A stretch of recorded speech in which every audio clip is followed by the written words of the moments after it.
ওগো আল্লাহ,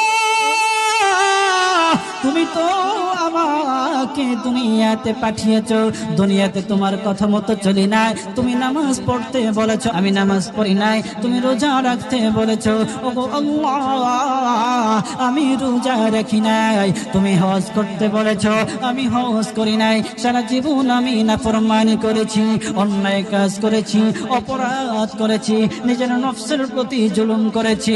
ওগো আল্লাহ, এই জন্য আমি জাহান্নামী হয়ে গেলাম। আজকে কিয়ামতের কঠিন ময়দানে তোমার কথা মতো যদি আমি তাড়াতাড়ি জাহান্নামের দিকে না যাই, না জানি কত বড় আযাব আমার উপর পতিত হয়ে যায়। এই ভয়ে গো আল্লাহ তাআলা আমি জাহান্নামের দিকে দৌড় দিয়েছিলাম। আল্লাহ তাআলার দয়ার সাগরে জুস পয়দা হয়ে যাবে, উতলানি উঠে যাবে, ফেনা উঠে যাবে।